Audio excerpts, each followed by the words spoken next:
twinjiye mu nkuru ikomeye cyane irebana n'ibihano byamaze gufatirwa abarimo abayobozi ba M23. Ariko mbere yo kwinjira muri iyi nkuru nyemerera unkorere like, uraza kuba ugize neza. Niba ari bwo bwa mbere ugeze hano ku Ibendera TV, unkorere subscribe, uraza kuba ukoze cyane. Nanashimira mwe mwamaze kubikora. Hanyuma rero ni munyemerere twinjire muri iyi nkuru. Ni inkuru ikomeye cyane igaragaza ko abarwanyi b'Intare za Sarambwe bamaze gufatirwa ibihano. Komite ishinzwe ibihano mu kanama gashinzwe umutekano mu muryango w'abibumbye yafatiye ibihano abantu batandatu barimo Corneille Nanga usanzwe ari umuhuzabikorwa w'ihuriro Alliance Fleuve Congo 23. Iby'ibi bihano byatangajwe mu itangazo Loni yasohoye ku munsi w'ejo kuwa kane tariki 16 z'uku kwezi kwa karindwi muri uyu mwaka w'2026. Abafatiwe ibihano bafatwa nk'abafite uruhare rukomeye mu mitwe yitwaje intwaro ishinjwa gukomeza guhungabanya umutekano mu burasirazuba bwa Repubulika Iharanira Demokarasi ya Kongo. Usibye Nanga, Loni yanafatiye ibihano Colonel John Imani Nzenze usanzwe ari umukuru w'ubutasi bwa Alliance Fleuve Congo 23. Loni ivuga ko Nzenze yagize uruhare mu igenamigambi no mu gushyigikira ibikorwa by'uyu mutwe. Urutonde rw'abafatiwe ibihano kandi rugaragaramo abayobozi babiri ba FDLR, ni umutwe nawo ukomeje kuvugwa cyane muri Repubulika Iharanira Demokarasi ya Kongo. Aba akaba ari General de Brigade Sebastian Uwimbabazi na Gustave Kubwayo uzwi ku izina rya Asirikufu usanzwe wa FDLR Foka, akanaba ushinzwe umutwe wa Commando de Recherche et d'Action en Profondeur. Kugeza ubu rero Loni ishinja Kubwayo kuyobora ibikorwa birimo kwibasira abasivile, gushimuta abantu hagamijwe kubaka ingurane no kugira uruhare mu bucukuzi no gucuruza umutungo kamere w'igihugu cya Repubulika Iharanira Demokarasi ya Kongo mu buryo bunyuranije n'amategeko. Abandi bashyizwe ku rutonde ni Mohamed Romisa uvugwa nk'umuyobozi, umuganga ndetse n'ushinzwe ibikoresho n'ubufasha bwo hanze bw'umutwe wa ADF no kuvuga Allied Democratic Force wo muri Uganda, hamwe na Colonel Charles Matama. Uyu nawe numwe mu bayobozi bakuru b'umutwe twirwaneho ukorera mu misozi miremire ya Kivu y'Amajyepfo. Loni ishinja twirwaneho ibikorwa by'ihohoterwa byakorewe abasivile kuva uyu mutwe washingwa hagati y'umwaka w'2008 n'umwaka w'2010. Uretse abantu ku giti cyabo, Loni yanashyize ku rutonde rw'ibihano imitwe ya Alliance Fleuve Congo 23. Abashyizwe kuri uru rutonde bahita bafatirwa ingamba zirimo gufatirwa imitungo yabo aho iri hose ishobora kugerwaho, kubuzwa gukorera ingendo mpuzamahanga no gufatirwa ambarigo zo gutanga cyangwa guhabwa intwaro. Iki cyemezo gifashwe mu gihe imirwano ikomeje mu burasirazuba bwa Repubulika Iharanira Demokarasi ya Kongo, ibintu bikomeje guteza impungenge umuryango mpuzamahanga.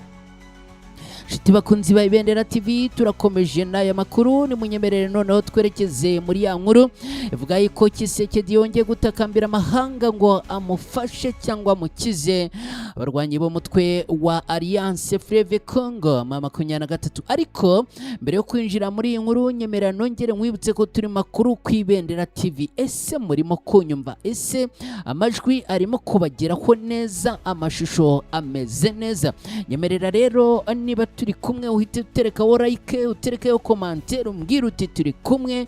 Hanyuma kandi birumvikana ubwo kuri we mushyashya ugeze hano ku Ibendera TV, ndakwinginga gusaba ngo nkorere subscribe mwese, kandi mwarakoze abantu mwamaze gukora subscribe ku Ibendera TV. Reka rero iyi nkuru tuyinjiremo mu murwa mukuru wa Angola i Rwanda, hari kubera kuva ku wa kane ni ku munsi w'ejo tariki 16 kugeza kuri wa gatanu tariki 17 Nyakanga muri uyu mwaka, inama ya gatatu y'ihuriro mpuzamahanga ryiswe NAPRRP à la fin de guerre et au respect du droit international. Perezida wa Repubulika Iharanira Demokarasi ya Kongo Tshisekedi yongeye gusaba amahanga kongera imbaraga mu kumufasha gukemura ibibazo by'umutekano muke bikomeje guhungabanya Afurika ndetse na Repubulika Iharanira Demokarasi ya Kongo muri rusange.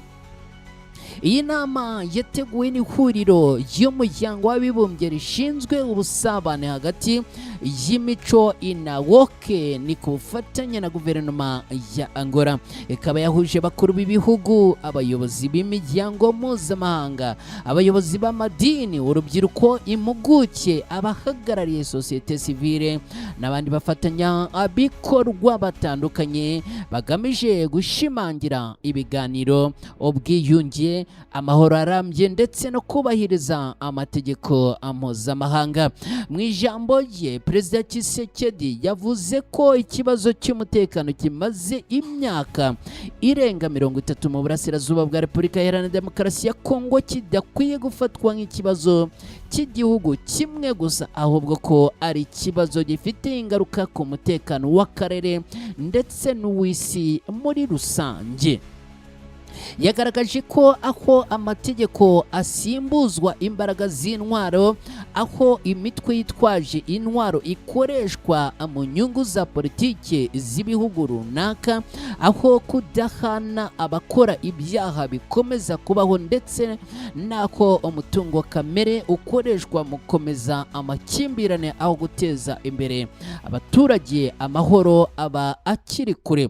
Perezida Tshisekedi kandi yasabye ibihugu n'imiryango mpuzamahanga kudakomeza kureberera gusa ibibazo abaturage barimo guhura nabyo, ahubwo bagafata ingamba zifatika zo kurengera abasivile, kubahiriza amategeko mpuzamahanga no gushyira iherezo ku bikorwa bihungabanya amahoro.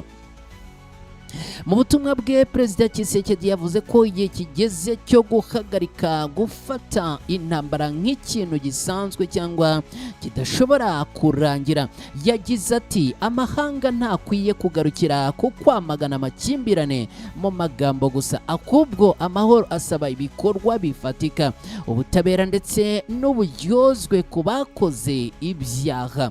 Yongeyeho ko igihe amahoro ahungabanya haba hakenewe ibisubizo bisobanutse kandi birambye. Guverinoma ya Kinshasa yakomeje gusubiramo ibirego ishinja u Rwanda gufasha abarwanyi ba Alliance Fleuve Congo 23, ibirego leta y'u Rwanda yo ihakana, ivuga ko ikibazo cy'umutekano mu burasirazuba bwa Repubulika Iharanira Demokarasi ya Kongo gifite impamvu nyinshi, zirimo ibibazo by'imiyoborere, imitwe yitwaje intwaro ndetse n'amateka maremare y'amakimbirane mu karere. Perezida Tshisekedi akaba yavuze kandi ko kuba Rwanda yaratoranyijwe kwakira iyi nama bifite igisobanuro gikomeye, kuko Angola ari igihugu cyanyuze mu ntambara ndende ariko kikabasha kongera kubaka igihugu kugera ku bwiyunge, ndetse kikaba kimwe mu bihugu bigira uruhare mu gushakira ibisubizo amakimbirane yo mu karere. uyu yanashimiye Perezida Joao Lorenzo wa Angola na guverinoma ya Angola ku ruhare bagira mu bikorwa by'ibiganiro no kugabanya ubushyamirane mu karere k'ibiyaga bigari. Avuga ko Angola ikomeje kuba umufatanyabikorwa ukomeye mu rugendo rwo gushaka amahoro arambye mu karere. Kuva yafata ubutegetsi, Perezida Tshisekedi yakomeje gushyira imbere inzira ya diplomasi mu gushakira umuti ikibazo cy'umutekano mu burasirazuba bwa Repubulika Iharanira Demokarasi ya Kongo. Mu nama mpuzamahanga zitandukanye yakomeje gusaba ubufatanye bw'amahanga, kubahirizwa kw'amategeko mpuzamahanga ndetse no gufatwa kw'ingamba ku bibazo by'umutekano. Nubwo ibikorwa bya diplomasi byakomeje kwiyongera, umutekano mu burasirazuba bwa Repubulika Iharanira Demokarasi ya Kongo uracyakomeje kuba ikibazo gikomeye cyane. Imirwano hagati y'impande zitandukanye, ibikorwa by'imitwe yitwaje intwaro ndetse n'ihunga y'abaturage biracyagaragara mu bice bitandukanye bya Kivu y'Amajyaruguru na Kivu y'Amajyepfo. Nshuti bakunzi ba Ibendera TV, mudukurikiye muri aya makuru rero, ni munyemerere twerekeze ku musozo w'aya makuru. Bashimire cyane mwese nshuti bakunzi bacu mwabanye natwe muri aya makuru, mbifurize gukomeza kugira umunsi mwiza, bifurize gukomeza kugira wa gatanu mwiza. Bari mu kazi muhaye muronke, bari mu zindi gahunda namwe mugire gahunda z'umugisha. Gahunda za Ibendera TV nazo zirakomeza. Mwese bye, ciao ciao.